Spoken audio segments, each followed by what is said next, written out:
사람마다 이 행운의 숫자라든지 행운의 시간 아니면 행운의 방향 이런 게 있습니다. 그거는 주로 어떻게 알 수 있느냐? 그건 이제 사주팔자의 기운에 따라서 좀 달라지기 때문에 기본적으로 사주팔자의 구성을 어느 정도 알고 있어야 됩니다. 다만 어떤 방향이라는 것은 우리가 사주팔자의 기운에 영향을 미치기도 하지만 또 풍수적인 기운에 따라서도 좀 영향을 미칩니다. 오늘은 풍수적인 기운과 함께 방향이 어떻게 설정이 되고 또 실제로 사주의 기운에 따라서 어느 방향으로 가는 게 자기 자신한테 행운의 방향이고 길 방향인지 이러한 부분에 대해서 말씀드리겠습니다. 좀 어려운 내용일 수도 있지만 천천히 이렇게 몇 번씩 들으신다고 하면 꼭 사주에 대해서 깊은 조회나 공부를 하지 않는다 하더라도 기본적으로 알 수가 있기 때문에 한번 재밌게 잘 들어주시면 좋겠습니다. 자, 기본적으로 행운의 방향. 행운의 방향이라는 게, 이 방향이라는 것은 사실 사람에 따라서 조금 다르긴 합니다. 하지만 이 방향의 결정은 주로 우리가 기본적으로 방향이 어떻게 구성이 되어 있는지 이 정도는 좀 알고 있어야 됩니다. 자, 풍수에서는 일반적으로 풍수라는 것은 위치가 중요하지만 풍수에서 위치를 정한 다음에 좌향이라 그래서 좌향이라는 것은 어느 쪽을 방향을 가리키는지 이 좌향을 봐야 합니다. 하지만 이 좌향, 바라보는 이 향은 우리가 24방위를 정확하게 알고 있어야 되는데 혹시 풍수가 잘 모르고 또 사주의 기운에 따라서 방향을 잘 모른다고 하시더라도 한 번 정도는 여러분이 방향이 어떻게 구성이 되는지 한번 보시면 좋겠습니다. 자, 기본적으로 사방팔방이라 그래서 이쪽 위쪽을 북쪽이라고 하면 북쪽은 자방이라고 합니다. 그리고 남쪽은 오방이라고 하고요. 정동은 묘방이라고 합니다. 반대로 정선은 유방이라고 하겠죠. 자, 그러면 이게 사방이 되는 겁니다. 동서남북. 그 중간에 주역에서 8개가 있는데 그 주역의 개상에 따라서도 방향이 결정됩니다. 이 동북쪽을 간방이라고 하고요. 동남쪽은 이 한자가 혹시 글씨가 작아서 잘 안 보이면 그냥 들어주시면 좋겠습니다.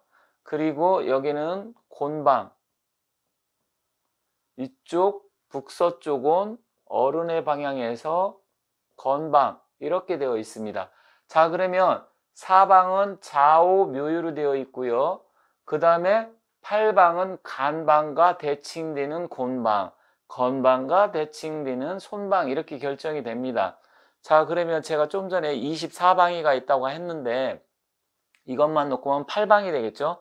그런데 이 북쪽에도 또 3개의 방위가 있습니다. 북쪽에는 3개의 방위가 어떻게 되냐, 임, 자, 개라 그래서 이렇게 북쪽은 3개의 방향이 되고요. 그 다음에 북동쪽은 축간인 해서 축방향과 간과 인방향 해서 이쪽은 북동쪽을 가리킵니다. 그리고 축간인 이 사이에 인과 묘 사이에는 또 갑이 있고요. 갑묘, 을 이렇게 되어 있습니다. 그리고 남동쪽에는 또 진방에서 진손사, 사방 이렇게 되어 있고요. 남쪽은 병, 오, 정 이렇게 되어 있고 남서쪽은 미방에서 미곤, 신 이렇게 되어 있습니다. 그리고 서쪽은 경, 유, 신 이렇게 되어 있고요. 북동쪽은 술, 건, 해, 예, 이렇게 돼서 보시면 아시겠지만 북쪽은 임자계, 북동쪽은 축간인, 동쪽은 간묘을, 그리고 남동쪽은 진손사, 남쪽은 병오정, 그리고 남서쪽은 미곤신, 그리고 서쪽은 경유신, 북서쪽은 술건에 이렇게 되어 있습니다. 자, 그러면 하나, 둘, 셋, 넷, 다섯, 여섯, 일곱, 여덟 이렇게 해서 8방이 결정이 됩니다. 그러면 이게 24방위가 결정되는 겁니다. 그러면 북쪽에는 임자계라는 게 있고 남쪽에는 반대되는 대칭되는 병오정 이런 식이 되었는데 전체적으로 봤을 때 사방이 되면 90도로 되는 거고요. 8방이 되면 45도, 24방이 되면 15도씩 됩니다. 그래서 우리가 시간 결정될 때도 24시간이면 이 경도에 따라서 15도 시간이죠. 15도에 따라서 시간이 1시간씩 결정이 됩니다. 1시간씩.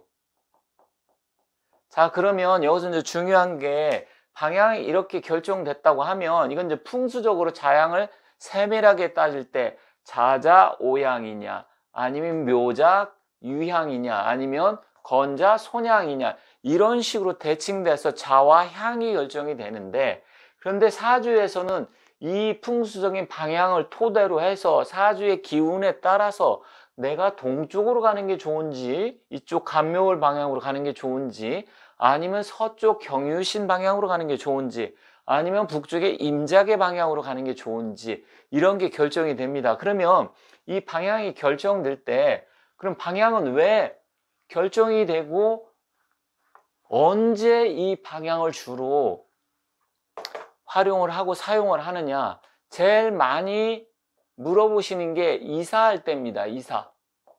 자, 이사라는 것은 집을 옮긴다는 거죠. 그러면 이사 갈 때 제가 어느 방향으로 가는 게 좋겠습니까? 주로 이사 날짜라든지 방향이라든지 택일도 하고요. 또 길 방향, 길일 뭐 이런 걸 선택해서 가는데 방향은 이사 방향을 할 때 가장 많이 물어봅니다. 두 번째는 이동과 이사는 조금 뭐 비슷할 수도 있지만 다른 개념일 수도 있습니다. 이동이라는 것은 내가 뭐 여행을 간다든지 아니면 뭐 복권을 사러 간다든지 복권도 예를 들어서 우리 집에서 어느 방향의 복권방이 좋은지 나한테 맞는지 그리고 뭐 여행이라든지 이런 거 했을 때 이동수가 있을 때 거기에 따라서 보기도 합니다.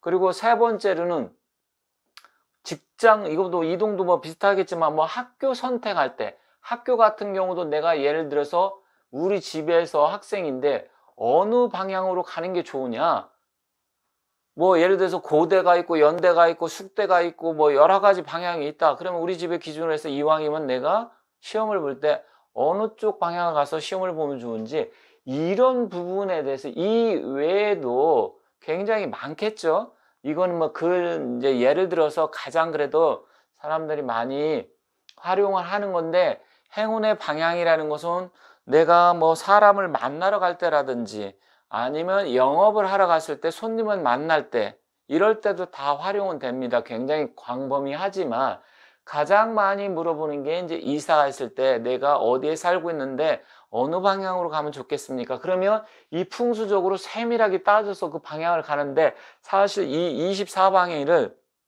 일반 사람이 다 알고 이해한다는 것은 쉽지가 않습니다. 그래서 풍수 전문가한테 의뢰를 해서 하는데 그 방향은 날짜라든지 방향은 한 번만 결정이 되지만 집은 자양은 내가 그 집에서 살고 있는 동안에 결정이 되기 때문에 실질적으로는 이 이사 가서의 자양이 조금 더 중요하긴 합니다. 하지만 그래도 내가 길 방향, 길이를 선택을 했는데 길 방향은 어딘지 이걸 보려고 하면 일단 그 사람의 사주의 기운을 봐야 됩니다. 자, 그럼 사주의 기운은 또 어떻게 결정이 되느냐? 이거는 좀 여러분들이 기본적으로 공부를 하신 분은 대략 내가 어떤 기운이 필요하니까 그러한 기운에 따라서 가면 되겠다 할 수가 있지만 일반적인 사람이 좀 알기에는 어려운 부분이 있습니다. 그러면 최종적으로 역시 그 사람의 타고난 이 사주 팔자의 기운을 고려를 해야 된다. 그래서 사람마다 다른데 그러면 우리 집 식구가 부부가 있고 자녀가 있다. 그러면 누구를 기준으로 하느냐? 이 사주팔자는 풍수적인 거는 사주팔자하고 다르게 만약에 이쪽 풍수의 기운으로 자양을 간다 그러고 하면 집안 식구 모두한테 그것은 자양이 결정되면 다 영향을 미칩니다. 풍수는 사주와 상관이 없이 미치기 때문에 하지만 내가 이왕이면 그래도 좋은 방향으로 간다 그러면 명의자가 부인이 될 수도 있고 자녀가 될 수도 있고 남편이 될 수도 있잖아요. 이 명의자의 사주를 우선적으로 하고 그 다음에 식구 구성원의 사주도 어느 정도 고려를 하되, 특히 어른, 왜 어른이 주체잖아요, 가족에서는. 그죠? 그래서 남편이나 아니면 아내, 배우자의 기준으로 하되 명의자 우선적으로 하는데, 사주팔자의 기운으로 해서 그 사람이 태어난 연, 월, 일, 시가 이렇게 구성이 됐다 하면 이 일간, 태어난 날이 가장 중요합니다. 나머지 이 일곱 글자의 기운에 따라서 용신이라는 게 결정이 됩니다. 용신이라는 것은 이때 필요한데, 이 사람한테 내가 태어난 사주팔자의 기운에서 가장 필요한 기운입니다. 그래서 1차적으로 처음에 갈 때 길 방향은 용신 방향을 선택을 하면 됩니다. 만약에 이 사람이 목의 기운이 필요하다 그러면 목의 방향으로 가면 돼요. 두 번째로는 이제 육임에서 할 때 귀, 록, 마라고 있습니다. 그래서 이것을 귀인 방향이라든지 록 방향이라든지 역마가 작용하는 방향으로 가는 방법도 있습니다. 하지만 사주에서는 일단 귀인이나 록, 역마도 뭐 해당은 되지만 역마는 이동수에 관계된 거기 때문에 방향보다는 육임이 아니기 때문에 일단 귀인이나 록 방향으로 가는 게 좋습니다. 그리고 세 번째 같은 경우는 이제 가족 구성원이 부부하고 같이 봐서 내가 명의자는 나지만 우리 와이프하고 해서 와이프하고 서로 잘 방향이 맞는다. 두 사람 다 필요한 기운이다. 그러면 그쪽으로 가되, 한쪽은 필요한 기운인데 가게 되면 한쪽은 만약에 반대 방향으로 나올 수 있잖아요. 그러면 부부하고 같이 해서 합의되는 방향으로 가는 게 좋습니다. 우선은 일단 가장 나한테 필요한 용신 방향으로 가는 게 제일 좋겠죠. 근데 배우자끼리 만약에 서로 충이 되는 그런 안 좋은 기운이 있다. 그러면 일단은 서로에게 합의되는 방향으로 가는 게 좋겠다. 그러면 이렇게 해서 결정이 되면, 만약에 오행이라는 게 있는데 오행의 기운에 따라서 방향이 결정이 되잖아요. 그죠? 그러면 오행에 따라서 방향이 결정되는데 어떠한 오행이 필요한지 그것을 알아야 됩니다. 첫 번째로 목의 기운이 필요한 사람은 동쪽입니다. 동쪽 방향. 그리고 화기가 필요한 사람 같은 경우는 남쪽이 되겠죠. 남쪽. 그리고 금기가 필요한 사람은 서쪽 방향으로 가면 됩니다.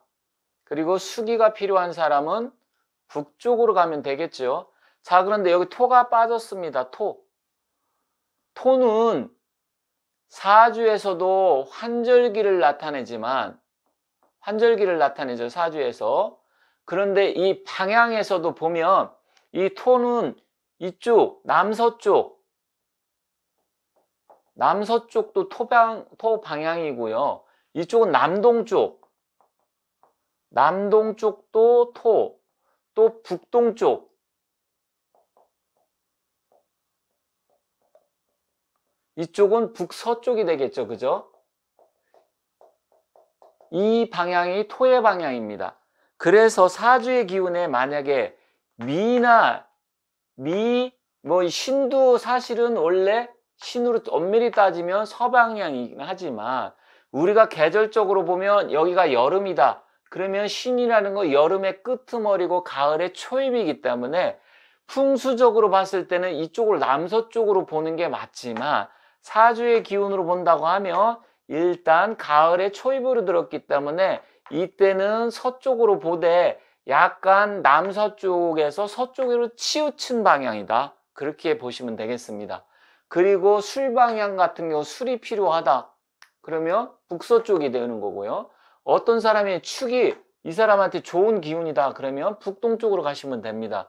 그래서 이쪽 경유시는 서쪽이고 임자계는 북쪽이고 간묘월은 동쪽이고 병오정은 남쪽입니다. 그래서 목기는 동쪽 방향, 화기는 남쪽, 금은 서쪽, 그리고 토 방향은 각자 사방향인데 사주의 기운에 따라서 조금씩 다르다. 이렇게 보시면 되겠습니다. 자, 그런데 그러면 내가 이 사주의 기운을 놓고 봤을 때 이 목의 방향이 나한테 필요한지 아니면 화인지 톤지 금인지 그걸 모르잖아요. 그거는 이제 여러분들이 공부를 조금 하셔서 봐야 되는데 그걸 모르겠다. 차라리 그러면 저희 같은 뭐 전문가라든지 아니면 공부하신 분. 근데 여기서 한 가지 여러분들이 생각하셔야 될 게, 만약에 무당이나 무속인한테 찾아간다. 그럴 수도 있잖아요. 그러면 이분들은 이 사주 공부를 기본으로 해서 하신 분도 계시겠지만 사주나 풍수 전문가들은 아니기 때문에 그분들은 이제 신내림을 받은 상태에서 신이 어느 정도 생각을 해서 어쪽 방향으로 가라. 뭐 저쪽인지 이제 저쪽이 북쪽인지 남쪽인지 그때에 따라서 다르게 이야기를 할 것입니다. 그러면 무속인들 같은 경우는 A라는 사람, B라는 사람, C라는 사람이 있다. 그러면 각자 다 다르게 이야기를 할 수가 있습니다. 하지만 사주 명리학에서는 기본적으로 공부를 거의 그 이론의 기초 이론이라든지 그 공부할 때 그 명리학의 이론은 거의 뭐 공부하는 사람이 비슷하게 나오기 때문에 무속인처럼 크게 달라지지는 않습니다. 이렇게 해서 방향으로 해서 결정을 하면 그 방향으로 가면 되는데, 아까 제가 중간에 이제 유김이라는 걸 말씀드렸는데, 유김은 전법이기 때문에 어떤 사람이 갑자기 물어봤을 때 사주를 모른다. 그럴 때는 유김 전법으로 쳐가지고 그 방향으로 결정해도 됩니다. 그렇지만 기본적으로 사주를 알았을 때는 이런 식으로 해서 가고, 마지막으로 풍수적으로 봤을 때 풍수적으로 그 간 자리의 자양이나 위치는 풍수를 최종적으로 보고 결정하는 게 좋다. 그렇다고 하면 사주에서 방향이 결정되면 이사가는 집의 터의 위치와 기운은 풍수적인 기운을 참고해서 24방향을 좀 더 디테일하고 세밀하게 따져가지고 결정하는 게 제일 좋은 방법이다. 그런데 풍수에서는 또 대공망과 소공망 해서 이 중간중간 그 기운이 바뀌는 그 중간 사이에 공망 방향이 있습니다. 그래서 그건 피해야 되고, 사주도 역시 마찬가지입니다. 나한테 목기가 필요하고 뭐 화기가 필요한데 그게 공망이다. 그러면 또 그것도 공망을 따져서 안 가는 게 좋습니다. 그래서 그런 부분을 따져서 결정을 하시고요. 가장 중요한 것은 어쨌든 그 사람이 태어난 날의 일간의 기운에 따라서 이렇게 방향이 결정되고, 좀 디테일하고 세밀하게 보려고 하면 풍수하고 이것은 방향은 같이 접목을 시켜서 가야 된다. 왜? 풍수는 한번 가서 방향이 결정되면 그 사람이 이사 가지 않는 날은 뭐 1년이든 10년이든 그 자리에서 결정이 되기 때문에, 그래서 중요하기 때문에 같이 따져보고 가시는 게 좋겠다. 다만 내가 여행을 간다라든지 아니면 복권을 사러 간다든지 누구를 만나러 간다든지 영업을 하러 간다든지 했을 때는 그날의 일진과 맞는 방향으로 가시는 게 좋다. 이렇게 말씀드리겠습니다. 그래서 그거는 이제 일진, 길일이라고 하는데, 그 길일은 제가 또 어떻게 잡는지 그 부분에 대해서 또 말씀드리겠습니다. 지금 행운의 숫자에 대해서 제가 올려놓은 영상이 있고요. 이번에는 행운의 방향, 그 다음에는 이제 길일이라고 해서 어떤 날을 날짜 선택하는 거, 행운의 날이 언제인지, 일지는 어떻게 되는지, 그런 부분에서 또 다시 영상을 올리도록 하겠습니다. 자, 오늘은 사람에 따라서 다른 행운의 방향에 대해서 말씀드렸고요. 사실 이거는 좀 풍수를 하신 분들이 알고 있는 내용, 일반인들이 알기는 좀 어려운 부분인데, 일단 이런 방향으로 이렇게 결정된다라는 점 말씀드리면서 끝마치도록 하겠습니다. 조금 내용이 오늘은 좀 어려울 수 있었는데 천천히 다시 한번 들으시면 좀 이해가 가시리라 생각합니다. 감사합니다.